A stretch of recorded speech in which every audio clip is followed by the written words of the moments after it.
Dulu kita memang mendukung Pak Jokowi, dan itu sama sekali nggak ada salahnya. Jujur saja ya, dulu Pak Jokowi adalah harapan kita. Pak Jokowi adalah simbol. Dia rakyat biasa yang bisa jadi presiden. Tapi lebih dari itu, Pak Jokowi seorang presiden yang sangat bisa bekerja, mampu mengeksekusi banyak kebijakan pelik, mampu membangun infrastruktur, dan juga sanggup melakukan banyak terobosan. Ingat, waktu itu bukan cuma kita yang kagum dan mendukung Pak Jokowi, tapi banyak pemimpin dunia yang juga terkagum-kagum sama Pak Jokowi. Tapi ingat, Pak Jokowi adalah manusia biasa. Dia bukan manusia yang sempurna. Dia bisa berbuat salah juga. Dia bisa melanggar etika dan moral.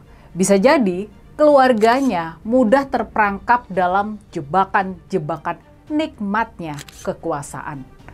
Bisnis-bisnis anak-anaknya bisa jadi banyak yang bangkrut juga. Bisa jadi Pak Jokowi malah sedang menghancurkan demokrasi. Bisa jadi dia sedang menghancurkan nomokrasi juga, sekaligus sedang meredupkan masa depan bangsa kita. Makanya, ingat, ini pesan penting dari kita. Dari kita untuk kalian, para haters. Kami bukan pembenci Pak Jokowi. Kami sama sekali bukan pembenci Pak Jokowi. Tapi kami juga bukan pemuja Pak Jokowi. Kami sama sekali bukan pemuja Pak Jokowi. Kami ini adalah warga yang mencintai Indonesia, yang mau ikut memperjuangkan masa depan yang lebih baik buat anak cucu kita. Perjuangan kami adalah nilai-nilai dan cita-cita bersama.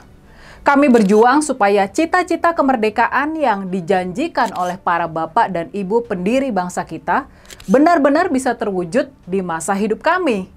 Menjadikan Indonesia negara yang adil dan makmur. Mewujudkan Indonesia menjadi negara maju di tahun 2045. Sebelum 100 tahun Indonesia merdeka. Kami ini bukan haters. Kami bukan pembenci. Kami juga bukan penjilat dan jelas bukan kaum cebokers. Kesetiaan kami adalah untuk Ibu Pertiwi.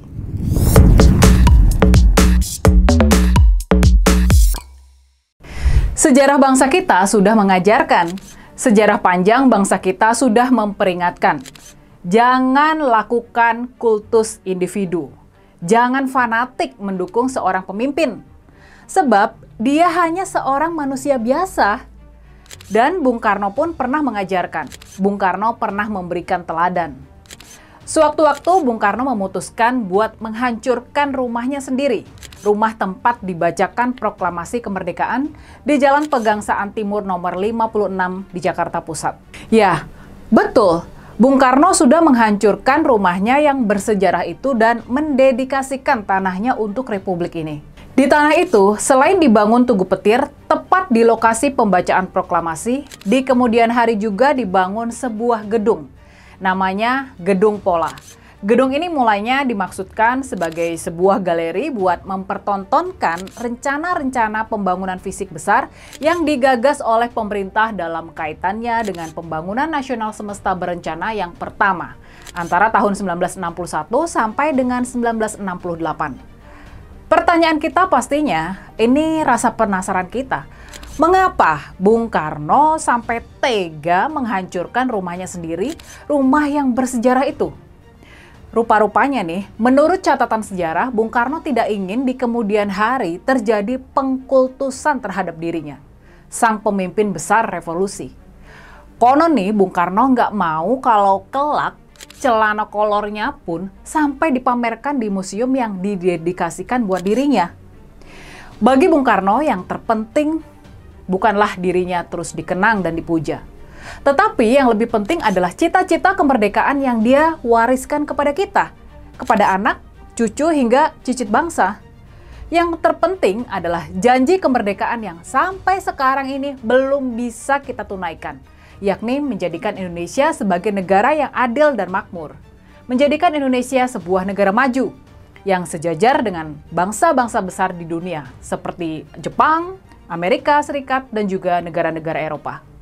Makanya, balik lagi ke pembahasan awal kita. Makanya ini sebuah pesan bersahabat buat kalian semua. Baik itu para haters maupun para cebokers Pak Jokowi. Janganlah terlalu membenci seseorang sehingga kehilangan objektivitas dalam menilai. Tapi jangan pula terlalu memuja sehingga juga kehilangan objektivitas dalam menilai. Mari kita berpegang pada nilai-nilai. Mari sebagai anak-anak bangsa yang cinta tanah air, mari kita memperjuangkan perwujudan janji kemerdekaan itu. Baik itu bersama Pak Jokowi ataupun tanpa Jokowi. Maju terus. Hilangnya rumah proklamasi demi membangun gedung pola seolah bertolak belakang dengan semboyan jas merah. Jangan sekali-kali melupakan sejarah. Bung Karno bilang, aku ini nggak mau jadi bagian orang di mana celana kolorku akan dipamerkan. Jadi dia khawatir nanti rumah itu akan dijadikan museum, lalu barang-barang pribadi dia itu akan dipamerkan. Buat Bung Karno ini bermasalah karena kita itu masih dijakiti penyakit klinikisme, sama senang mengkultuskan orang. So jadi nanti dia akan jadi kultus. Dan itu tidak baik buat perkembangan mental orang Indonesia buat Bung Karno. Jadi dia nggak mau jadi kultus. Nah itu yang didapatkan oleh Hengantung. Jadi Bung Karno tidak mau menjadi kultus kalau rumah itu dipertahankan. Yang harus menjadi kultus adalah pembangunan untuk rakyat. Karena itu di atasnya dibangun gedung yang disebut sebagai gedung pola.